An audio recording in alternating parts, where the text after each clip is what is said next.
Punjabi radio USA ਸੁਣ ਰਹੇ ਸਾਰੇ ਹੀ ਮਾਣਯੋਗ ਅਤੇ ਸਤਿਕਾਰਤ ਸਰੋਤਿਆਂ ਨੂੰ ਪੰਜਾਬੀ ਰੇਡੀਓ USA ਦੀ ਟੀਮ ਅਤੇ ਮੇਰੇ ਰਾਜਕਨਵੀਰ ਸਿੰਘ ਵੱਲੋਂ ਆਪ ਜੀ ਨੂੰ ਪ੍ਰੋਗਰਾਮ ਖਬਰ ਤੇ ਨਜ਼ਰ ਦੇ ਵਿੱਚ ਨਿੱਘੀ ਜੀ ਆਇਆਂ ਨੂੰ। ਸਭ ਨੂੰ ਪਿਆਰ ਸਤਿਕਾਰ ਸਰ ਨਿੱਘੀ ਜਿਹੀ ਸਤਿ ਸ਼੍ਰੀ ਅਕਾਲ। ਪ੍ਰੋਗਰਾਮ ਖਬਰ ਤੇ ਨਜ਼ਰ ਦੇ ਵਿੱਚ ਸਾਡੇ ਨਾਲ ਜਿਹੜੇ ਜੀ ਅੱਜ ਦੇ ਦਿਨ ਜੁੜਦੇ ਨੇ ਬਲਤੇਜ ਪੰਨੂ ਜੀ ਪਟਿਆਲਾ ਸਟੂਡੀਓਜ਼ ਤੋਂ ਇਸ ਟਾਈਮ ਸਾਡੇ ਨਾਲ ਜੁੜ ਚੁੱਕੇ ਨੇ। ਬਲਤੇਜ ਪੰਨੂ ਜੀ ਨਿੱਘੀ ਜੀ ਆਇਆਂ ਨੂੰ, ਸਤਿ ਸ਼੍ਰੀ ਅਕਾਲ। ਧੰਨਵਾਦ ਜੀ, ਬਹੁਤ ਮਿਹਰਬਾਨੀ, ਸਤਿ ਸ਼੍ਰੀ ਅਕਾਲ ਜੀ। ਸਾਡੇ ਅੱਜ ਦੇ ਪ੍ਰੋਗਰਾਮ ਖਬਰ ਤੇ ਨਜ਼ਰ ਉਸ ਨੂੰ ਸਪਾਂਸਰ ਕਰਦੇ ਨੇ ਖਾਲਸਾ ਇੰਸ਼ੋਰੈਂਸ ਏਜੰਸੀ ਵਾਲੇ, ਜਿਨ੍ਹਾਂ ਦੇ ਕੋਲੋਂ ਤੁਸੀਂ ਹਰ ਤਰ੍ਹਾਂ ਦੀ ਇੰਸ਼ੋਰੈਂਸ ਕਰਵਾ ਸਕਦੇ ਹੋ। ਕਾਰਾਂ ਦੀ, life, taxi, commercial, gas station, liquor store, hotel, motel, shopping centre, apartment, restaurant, ਇਹਨਾਂ ਸਾਰਿਆਂ ਦੀ ਇਹ ਇੰਸ਼ੋਰੈਂਸ ਕਰਦੇ ਨੇ 100 ਤੋਂ ਵੱਧ A ਰੇਟਡ ਕੰਪਨੀਜ਼ ਦੇ ਨਾਲ। ਵਧੇਰੇ ਜਾਣਕਾਰੀ ਲਈ ਕਾਲ ਕਰੋ 408 272 2500 408 272 2500। ਇਸ ਦੇ ਨਾਲ ਗੁਰਦੀਪ ਸਿੰਘ ਵਿਰਦੀ ਕਲੋਵਿਸ ਤੋਂ, ਪ੍ਰੀਤਮ ਸਿੰਘ ਤਲਵਿੰਦਰ ਸਿੰਘ ਗਿੱਲ ਬੇਕਰਸਫੀਲਡ ਤੋਂ, ਸਤਨਾਮ ਸਿੰਘ ਸ਼ੇਰਗਿੱਲ ਸੈਲਮਾ ਤੋਂ, ਜਾਫੀ ਸਿੰਘ ਬੇਕਰਸਫੀਲਡ ਤੋਂ, ਸੁੱਖਾ ਸਿੰਘ ਵਾਈਸੀਲੀਆ ਤੋਂ, Punjabi American senior citizen centre Bakersfield ਤੋਂ ਅਤੇ ਨਵਜੋਤ ਕੌਰ ਕਲੋਟੀ ਯੂਬਾ ਸਿਟੀ ਤੋਂ। ਇਹਨਾਂ ਸਾਰਿਆਂ ਦਾ ਬਹੁਤ ਬਹੁਤ ਧੰਨਵਾਦ।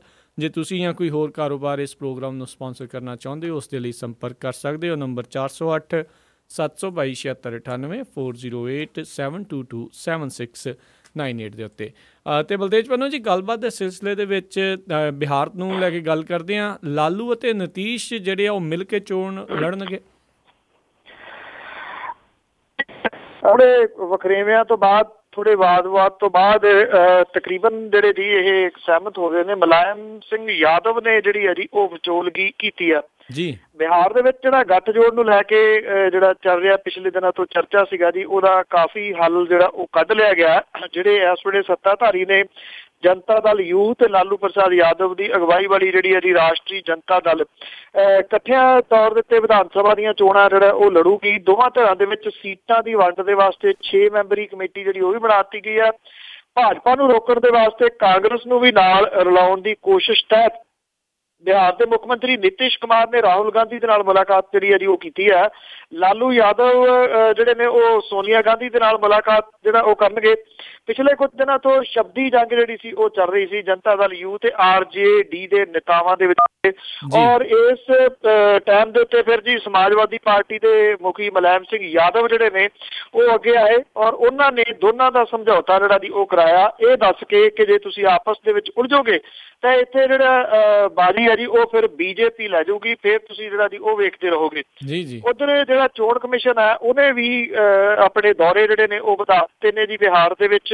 ਔਰ ਜਿਹੜੀਆਂ ਵੋਟਰ ਸੂਚੀਆਂ ਨੇ ਉਹਨਾਂ ਨੂੰ ਸੋਧਿਆ ਜਿਹੜਾ ਜੀ ਉਹ ਜਾ ਰਿਹਾ ਤੇ ਇਸੇ ਸਾਲ ਦੇ ਵਿੱਚ ਜਿਹੜਾ ਜੀ ਇੱਥੇ ਚੋਣਾਂ ਹੋਣ ਦੇ ਆਸਾਰ ਨੇ। ਸੰਭਾਵੀ ਰੂਪ ਦੇ ਵਿੱਚ ਸਤੰਬਰ ਅਕਤੂਬਰ ਚੋਣਾਂ ਹੋ ਸਕਦੀਆਂ ਜੀ। ਜੀ ਅਤੇ ਅਗਲੀ ਜਿਹੜੀ ਆਪਾਂ ਗੱਲ ਕਰਦੇ ਹਾਂ, ਇਹ ਜਿਹੜਾ ਬਾਬਾ ਰਾਮਦੇਵ ਆ, ਖਾਸ ਕਰਕੇ ਹਰਿਆਣਾ ਤੇ ਕੇਂਦਰ ਸਰਕਾਰ ਦਾ ਕਾਫੀ ਚਹੇਤਾ ਆ। ਮੈਗੀ ਬੰਦ ਕਰਾ ਕੇ ਹੁਣ ਆਪਣੀ ਨਵੀਂ ਦੇਸੀ ਮੈਗੀ ਲੈ ਕੇ ਆਊਗਾ। ਪਹਿਲਾਂ ਤਾਂ ਜਿਹੜੀਆਂ ਐਕਚੁਅਲੀ ਜੀ ਚੱਲ ਰਹੀਆਂ ਸੀਗੀਆਂ ਸਿਰਫ ਅਟਕਲਾਂ ਜਿਹੜੀਆਂ ਸੋਸ਼ਲ ਨੈਟਵਰਕ ਸਾਈਟ ਦੇ ਉੱਤੇ, ਪਰ ਹੁਣ ਜਿਹੜੀਆਂ ਜੀ ਇਹਨਾਂ ਅਟਕਲਾਂ ਜਿਹੜੀਆਂ ਸੀਗੀਆਂ ਇਹਨਾਂ ਨੂੰ ਖਤਮ ਕਰਦਿਆਂ ਹੋਇਆ ਜਿਹੜੀ ਅਸਲੀਅਤ ਆ ਜੀ ਉਹ ਸਾਹਮਣੇ ਆ ਗਈ ਹੈ। ਰਾਮਦੇਵ ਨੇ ਇਹ ਗੱਲ ਆਖੀ ਹੈ ਕਿ ਉਹ ਜਿਹੜੀ ਦੇਸੀ ਮੈਗੀ ਆ ਉਹ ਲੈ ਕੇ ਆਊਗਾ ਔਰ ਉਹਨੇ ਕਿਹਾ ਕਿ ਇਹਦੇ ਵਿੱਚ ਲੈਡ ਤੇ MSG ਜਿਹੜੇ ਵਰਗੇ ਖਤਰਨਾਕ ਜਿਹੜੇ ਤੱਤ ਨੇ ਉਹ ਨਹੀਂ ਹੋਣਗੇ ਔਰ ਕਿਹਾ ਕਿ ਇਹਦੇ ਵਿੱਚ ਮੈਦਾ ਵੀ ਜਿਹੜਾ ਉਹ ਘੱਟ ਵਰਤਿਆ ਜਾਊਗਾ। ਔਰ ਰਾਮਦੇਵ ਜਿਹੜਾ ਜੀ ਉਹਨੇ ਕਿਹਾ ਕਿ ਇਹ ਮੈਗੀ ਜਿਹੜੀ ਹੈ ਜੀ ਛੇਤੀ ਉਹਦਾ ਜਿਹੜਾ ਪਤੰਜਲੀ ਆ ਉਹ ਜਾਰੀ ਕਰੂਗੀ, ਜਿਹੜੀ ਕਿ ਸਿਹਤਮੰਦ ਨੂਡਲਸ ਜਿਹੜਾ ਜੀ ਉਹ ਲੋਕਾਂ ਨੂੰ ਪ੍ਰੋਵਾਈਡ ਕਰੂਗੀ।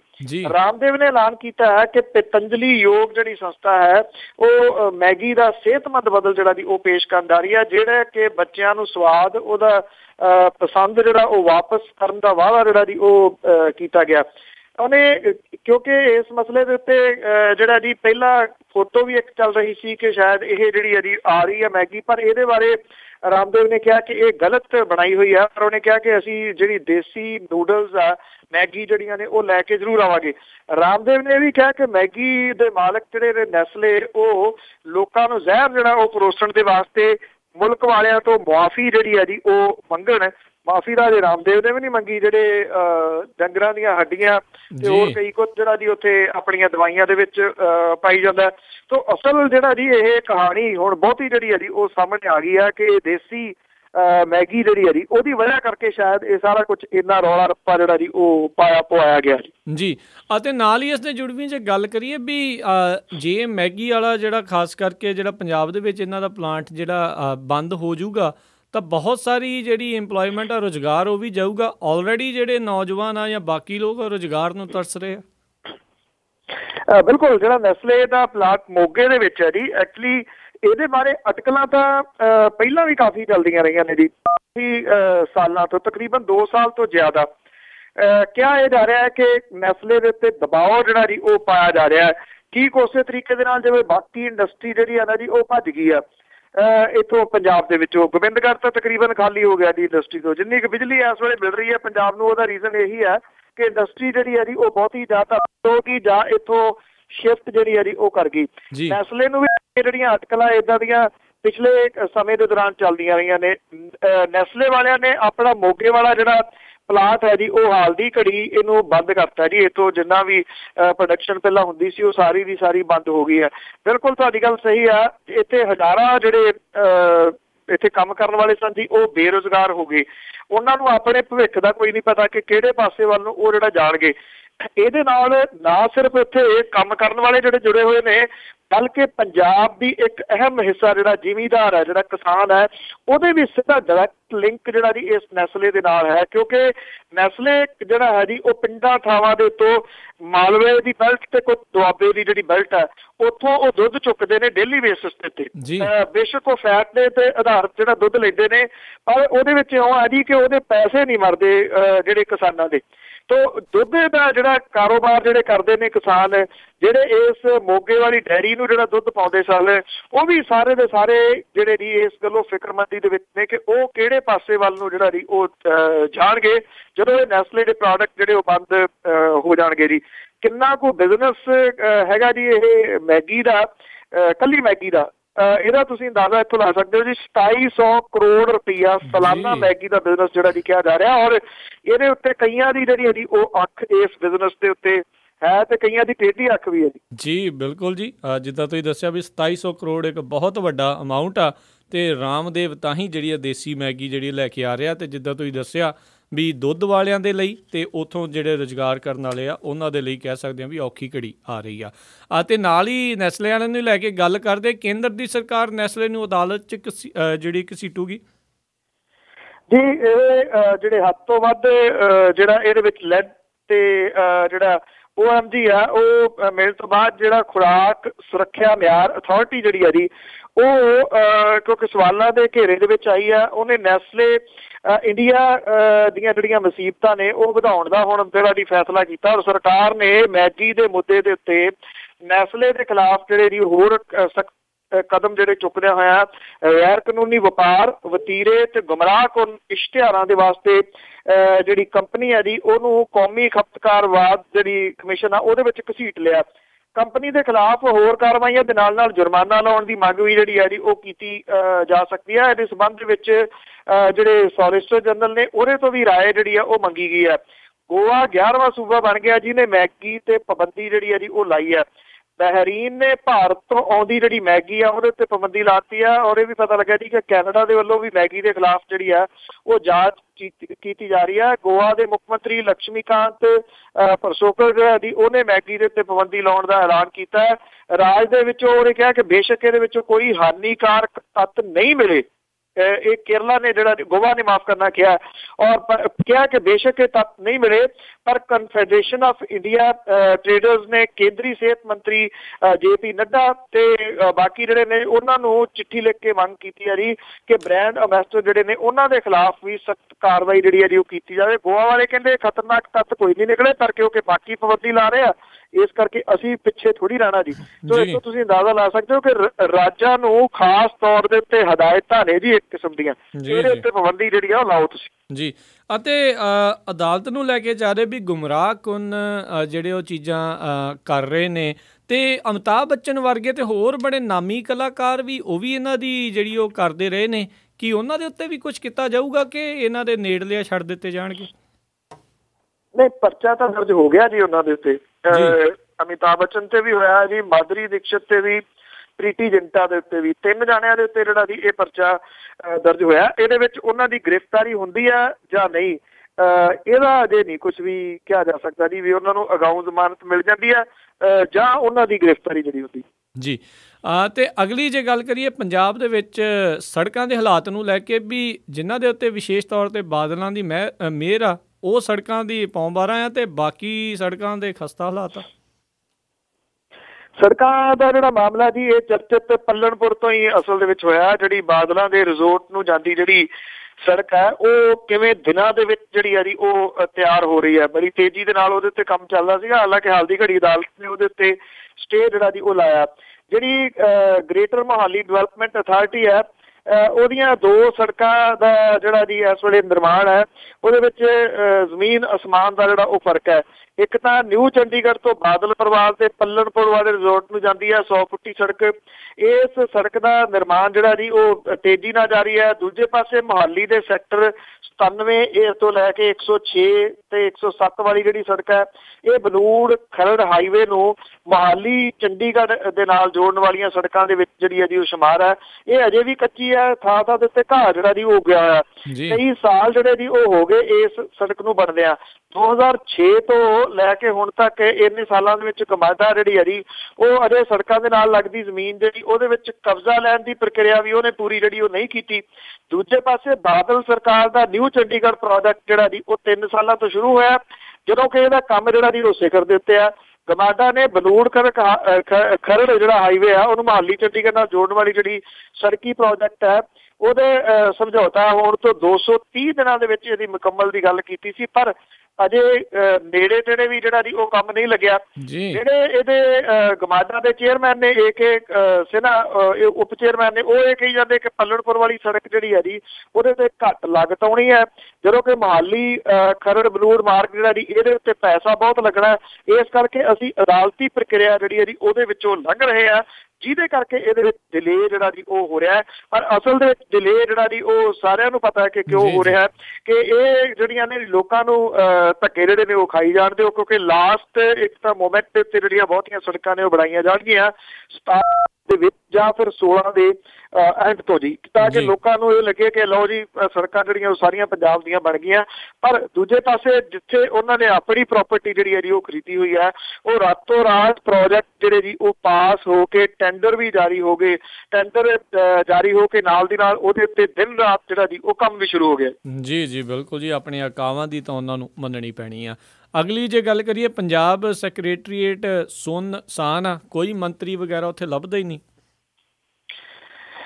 ਬਿਲਕੁਲ ਜੀ, ਜਿਹੜੇ ਪੰਜਾਬ ਦੇ ਮੁੱਖ ਮੰਤਰੀ ਨੇ ਪ੍ਰਕਾਸ਼ ਸਿੰਘ ਬਾਦਲ ਹੋਰੀ, ਉਹ ਕਈ ਮਹੀਨਿਆਂ ਤੋਂ ਸੰਗਤ ਦਰਸ਼ਨ ਕਰੀ ਜਾਂਦੇ ਨੇ, ਉਹਦੇ ਵਿੱਚ ਉਲਝੇ ਹੋਏ ਨੇ ਜੀ। ਉਹ ਸੰਗਤ ਦਰਸ਼ਨ 'ਚ ਹੁਣ ਉਹ ਕਰਦੇ ਕੀ ਨੇ ਇਹ ਵੀ ਬਹੁਤਾ ਨਹੀਂ ਪਤਾ, ਕਿਉਂਕਿ ਪੈਸਾ ਧੇਲਾ ਤਾਂ ਕੋਈ ਹੈ ਨਹੀਂ ਗਾ ਜੀ ਸਰਕਾਰ ਦੇ ਕੋਲੇ। ਜਿਹੜੇ ਚੈੱਕ ਚੁੱਕ ਦਿੰਦੇ ਨੇ ਉਹ ਜਿਹੜੇ ਦੀ ਕਹਿੰਦੇ ਪਾਸ ਹੀ ਨਹੀਂ ਹੁੰਦੇ, ਔਰ ਉਹ ਇਸ ਕਰਕੇ ਦਫ਼ਤਰ ਦੇ ਵਿੱਚ ਜਾਂਦੇ ਹੀ ਨਹੀਂ ਗਏ।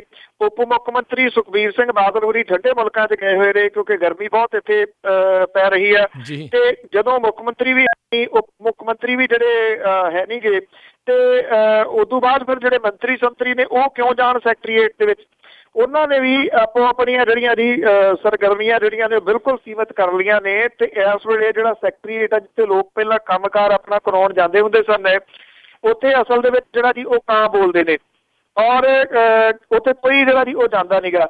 ਜਿਹੜੇ ਪ੍ਰਸ਼ਾਸਕੀ ਕੰਮ ਸੀਗਾ ਇਹਨੂੰ ਲੀਹ ਦੇ ਉੱਤੇ ਲਿਆਉਣ ਦੇ ਵਾਸਤੇ ਮੁੱਖ ਮੰਤਰੀ ਨੇ ਇਹ ਗੱਲ ਕਹੀ ਸੀਗੀ ਕਿ ਸੋਮਵਾਰ, ਮੰਗਲਵਾਰ ਤੇ ਬੁੱਧਵਾਰ 3 ਦਿਨ ਜਿਹੜਾ ਜੀ ਉਹ ਯਕੀਨੀ ਬਣਾਇਆ ਜਾਵੇ ਸਾਰੇ ਮੰਤਰੀਆਂ ਸੰਤਰੀਆਂ ਦਾ। ਪਰ ਇਹ ਅਖਬਾਰਾਂ ਦੇ ਬਿਆਨਾਂ ਤੱਕ ਜਿਹੜਾ ਜੀ ਉਹ ਸੀਮਤ ਰਹਿ ਗਿਆ। ਜਦੋਂ ਉੱਥੇ ਮੰਤਰੀ ਸੰਤਰੀ ਨਹੀਂ ਆਉਂਦੇ ਤੇ ਜਿਹੜੇ ਆਫਿਸਰ ਨੇ ਉਹ ਕਿਉਂ ਆਉਣ? ਉਹ ਕਹਿੰਦੇ ਜੀ ਕਿ ਇੱਥੇ ਸਾਡਾ ਕੰਮ ਕੋਈ ਨਹੀਂ ਹੈਗਾ। ਜਿਹੜੇ ਕੁਝ ਮੰਤਰੀ ਨੇ ਉਹ ਇਹ ਵੀ ਕਹੀ ਜਾਂਦੇ ਨੇ ਕਿ ਜਦੋਂ ਖਜ਼ਾਨੇ ਦੇ ਵਿੱਚ ਪੈਸਾ ਹੀ ਕੋਈ ਨਹੀਂ ਹੈਗਾ ਸਰਕਾਰ ਦੇ ਕੋਲੇ, ਅਸੀਂ ਉੱਥੇ ਕਿਸੇ ਦਾ ਕੰਮ ਜਿਹੜਾ ਕਰ ਨਹੀਂ ਸਕਦੇ, ਨਾ ਕਿਸੇ ਨੂੰ ਕੋਈ ਫੰਡ ਜਿਹੜੇ ਆ ਜੀ ਅੱਗੋਂ ਜਾਰੀ ਕਰ ਸਕਦੇ ਆ।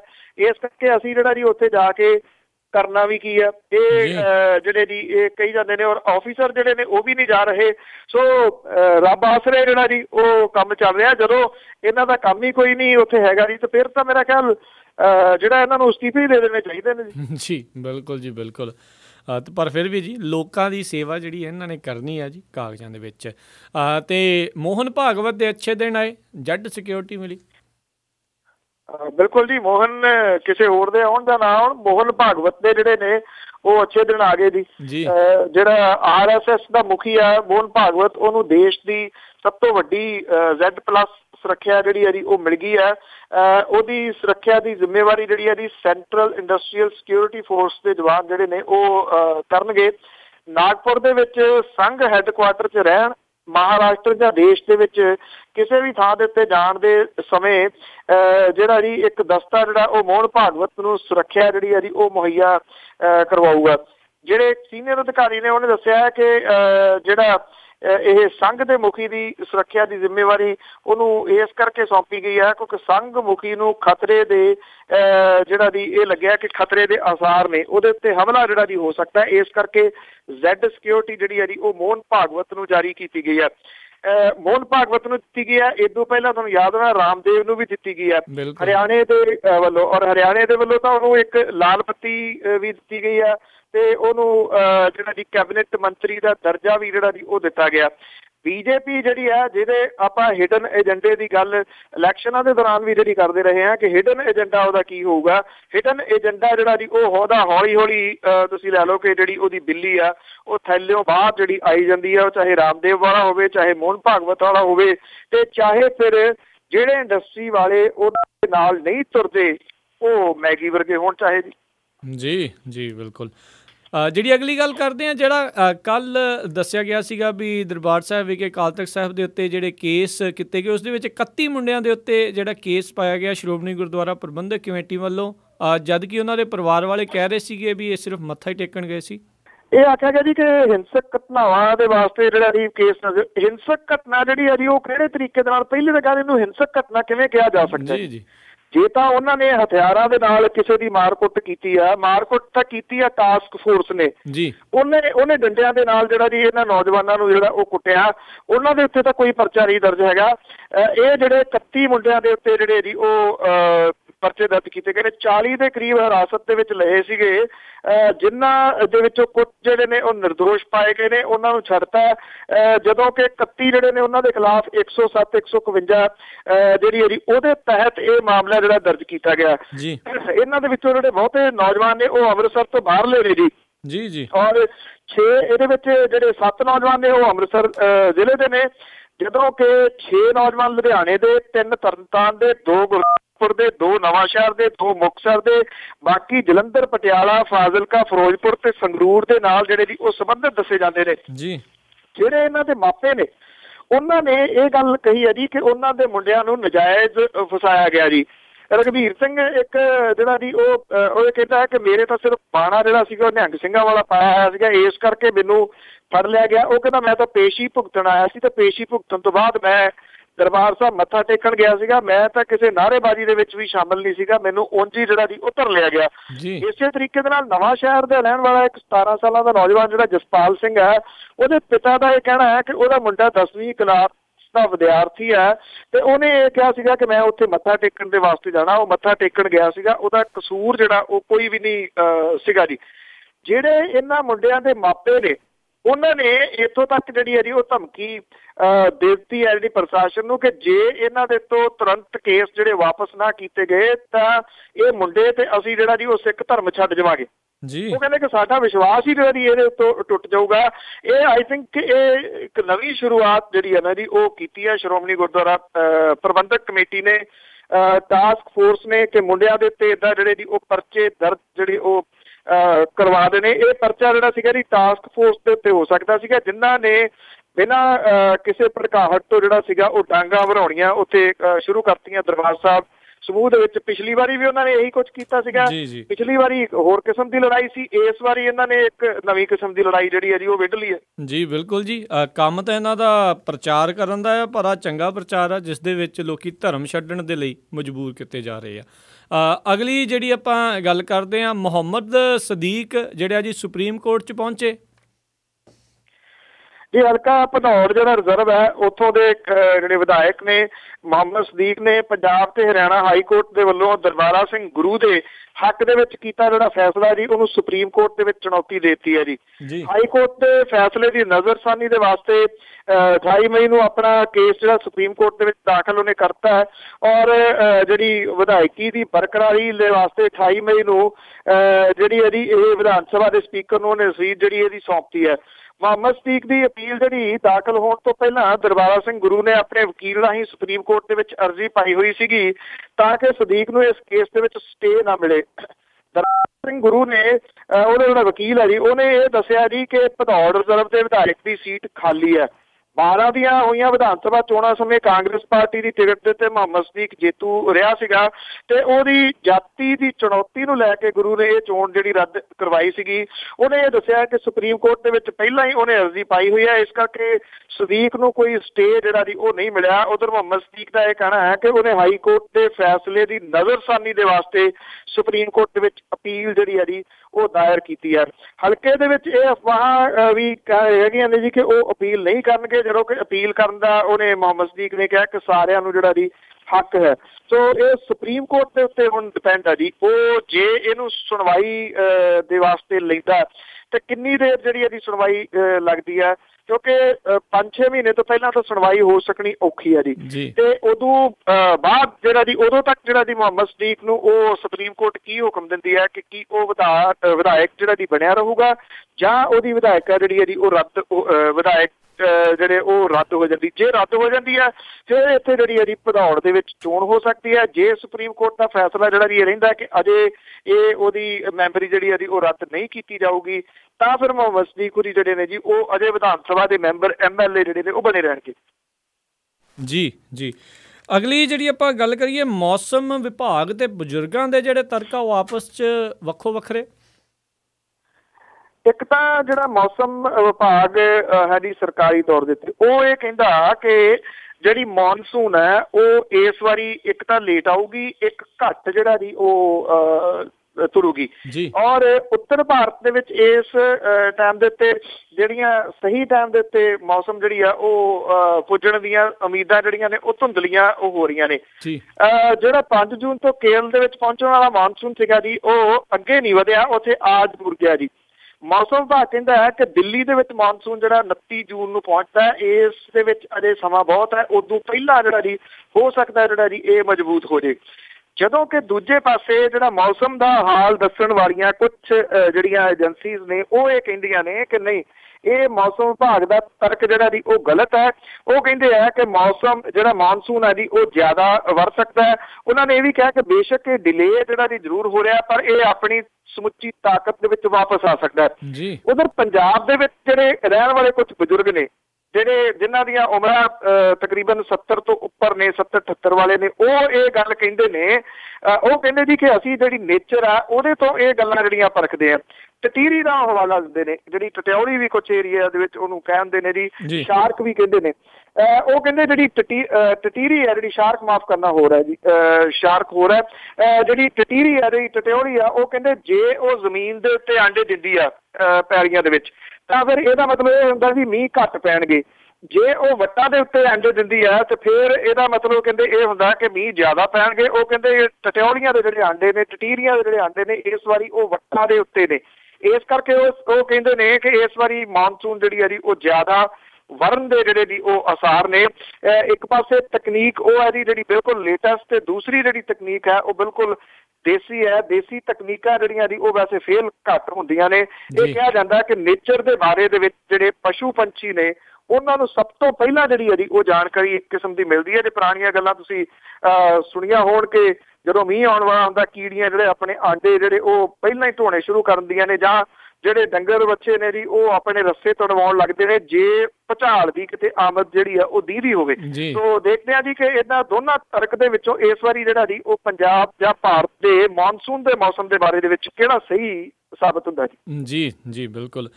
ਤੇ ਅਗਲੀ ਜਿਹੜੀ ਆਪਾਂ ਗੱਲ ਕਰਦੇ ਹਾਂ ਪੱਤਰਕਾਰਾਂ ਦੇ ਰੋਲ ਦੇ ਉੱਤੇ ਜਾਂ ਮੀਡੀਆ ਦੇ ਰੋਲ ਦੇ ਉੱਤੇ, ਕੋਈ ਵੀ ਜਿਹੜੀ ਮਰਜ਼ੀ ਖਬਰ ਦੇ ਦਿੰਦਾ ਹੈ ਉਹ ਬਗੈਰ ਪੜ੍ਹੇ ਬਗੈਰ ਪ੍ਰੂਫ ਰੀਡ ਕੀਤੇ ਛਾਪ ਦਿੰਦੇ ਆ, ਬੋਲ ਦਿੰਦੇ ਆ। ਇਹੀ ਜਿਹੜੀ ਆ ਜਿਹੜੇ ਨਵੇਂ ਡਿਪਟੀ ਸੀਐਮ ਮੁੱਖ ਮੰਤਰੀ ਬਣਾ ਛੱਡੇ ਪੰਜਾਬ ਦੇ।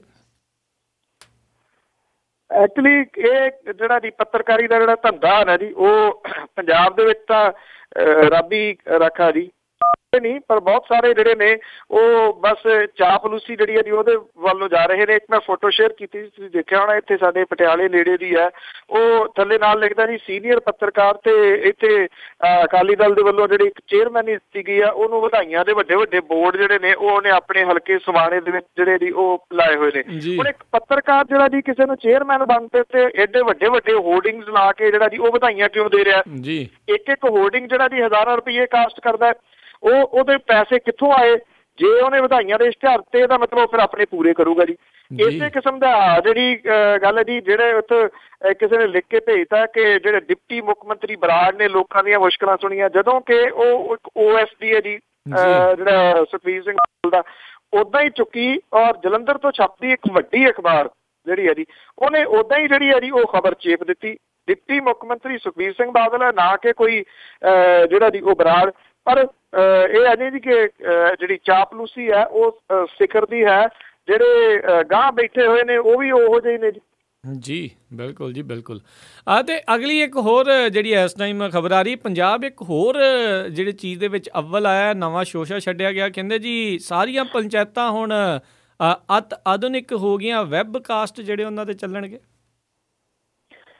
ਐਕਚੁਅਲੀ ਪੰਚਾਇਤਾਂ ਜਿਹੜੇ ਨੇ ਜੀ ਉਹ ਤਾਂ ਵਿਰੋਧ ਇਸ ਗੱਲ ਦਾ ਕਰੀ ਜਾਂਦੇ ਨੇ ਕਿ ਉਹਨਾਂ ਦੀ ਆਡਿਟ ਜਿਹੜਾ ਜੀ ਉਹ ਨਹੀਂ ਹੋਣਾ ਚਾਹੀਦਾ ਜੀ।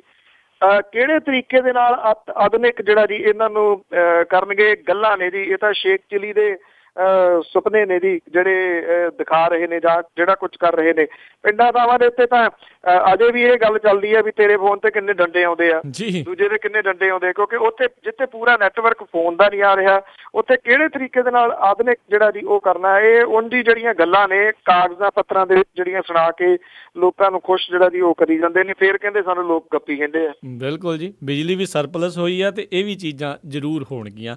ਤੇ ਸਰੋਤੇ ਇਹ ਸੀਗੀਆਂ ਸਾਡੀਆਂ ਅੱਜ ਦੀਆਂ ਕੁਝ ਖਬਰਾਂ ਜਿਨ੍ਹਾਂ ਬਾਰੇ ਸਾਨੂੰ ਜਾਣਕਾਰੀ ਦੇ ਰਹੇ ਸੀਗੇ ਬਲਤੇਜ ਪੰਨੂ ਜੀ। ਤੇ ਪੰਨੂ ਜੀ ਜਾਣ ਤੋਂ ਪਹਿਲਾਂ ਅਜਨਾਮਾ ਕਿ ਬੰਗਲਾਦੇਸ਼ ਦੇ ਨਾਲ ਕੋਈ ਗੱਲ ਮੁੱਕੀ, ਨਿਖਰ ਨਕਸ਼ਾ ਜਾਣ ਰੰਗ ਲੱਗਾ ਜੀ। ਬੰਗਲਾਦੇਸ਼ ਦੇ ਨਾਲ ਕੋਈ ਗੱਲ ਮੁੱਕੀ, ਨਿਖਰ ਨਕਸ਼ਿਆਂ ਦਾ ਜਾਣ ਰੰਗ ਲੱਗਾ। ਦੋਵਾਂ ਮੁਲਕਾਂ ਵਿੱਚ ਹਨ ਫਸੇ ਜਿਹੜੇ, ਉਹਨਾਂ ਲੋਕਾਂ ਦੀ ਲੱਭਣ ਢੰਗ ਲੱਗਾ ਜੀ। ਬਾਹਲੇ ਜੰਗਲ ਸੀ ਕੋਲ ਲੁਟੇਰਿਆਂ ਦੇ, ਅੱਡਾ ਉਹਨਾਂ ਦਾ ਹੋਣ ਹੁਣ ਭੰਗ ਲੱਗਾ। ਦੋਵਾਂ ਦੇਸ਼ਾਂ ਦੀ ਵਧੀ ਜਦ ਸਾਂਝ, ਇੱਧਰ ਹੋਇਆ ਪਾਕ ਹੈ ਜਾਪ ਦਾ ਤੰਗ ਲੱਗਾ ਜੀ। ਬੰਗਲਾਦੇਸ਼ ਹੈ ਉਸ ਤੋਂ ਅੱਡ ਹੋਇਆ, ਜਾਂਦੀ ਉਦੋਂ ਦੀ ਕੌੜ ਲੁਕਾਈ ਹੈ ਨੀ ਜੀ। ਬੰਗਲਾਦੇਸ਼ ਹੈ ਉਸ ਤੋਂ ਅੱਡ ਹੋਇਆ, ਜਾਂਦੀ ਉਦੋਂ ਦੀ ਕੌੜ ਲੁਕਾਈ ਹੈ ਨੀ। ਉੱਥੇ ਹੋਈ ਸੀ ਜਿੱਦਾਂ ਕੜਕੁੱਟ ਉਹਦੀ, ਪੀੜ ਉਸ ਤੋਂ ਜਾਂਦੀ ਭੁਲਾਈ ਹੈ ਨੀ। ਜੀ ਜੀ ਜੀ, ਬਹੁਤ ਬਹੁਤ ਧੰਨਵਾਦ ਬਲਤੇਜ ਪੰਨੂ ਜੀ, ਤੁਸੀਂ ਆ ਕੇ ਜੁੜੇ। ਇਹਨਾਂ ਖਬਰਾਂ ਪਿੱਛੇ ਕੀ ਛੁਪਿਆ ਉਹ ਸਾਡੇ ਨਾਲ ਤੁਸੀਂ ਸਾਂਝਾ ਕੀਤਾ। ਅਗਲੇ ਬੁਲੇਟਿਨ ਤੱਕ ਲਈ ਤੁਹਾਡਾ ਬਹੁਤ ਬਹੁਤ ਧੰਨਵਾਦ, ਮਿਹਰਬਾਨੀ, ਸਤਿ ਸ੍ਰੀ ਅਕਾਲ। ਥੈਂਕ ਯੂ ਜੀ, ਬਹੁਤ ਮਿਹਰਬਾਨੀ, ਸਤਿ ਸ੍ਰੀ ਅਕਾਲ ਜੀ। ਸੋ ਤੇ ਸੁਣ ਰਹੇ ਸੀ ਜੀ ਆਪਾਂ ਅੱਜ ਦਾ ਇਹ ਪ੍ਰੋਗਰਾਮ ਖਬਰ ਤੇ ਨਜ਼ਰ। ਅਗਲੇ ਬੁਲੇਟਿਨ ਤੱਕ ਲਈ ਹੁਣ ਮੈਨੂੰ ਰਾਜਕਰਨਵੀਰ ਸਿੰਘ ਨੂੰ ਵੀ ਇਜਾਜ਼ਤ ਦਿਓ। ਮੇਰੇ ਵੱਲੋਂ ਵੀ ਆਪ ਸਭ ਨੂੰ ਬਹੁਤ ਪਿਆਰ ਸਤਿਕਾਰ ਸਹਿ ਦੋਨੋਂ ਹੱਥ ਜੋੜ ਕੇ ਨਿੱਘੀ ਜਿਹੀ ਸਤਿ ਸ੍ਰੀ ਅਕਾਲ। ਜਿਉਂਦੇ ਵਸਦੇ ਰਹੋ, ਹੱਸਦੇ ਖੇਲਦੇ ਰਹੋ ਤੇ ਸੁਣਦੇ ਰਹੋ ਜੀ ਪੰਜਾਬੀ ਰੇਡੀਓ USA।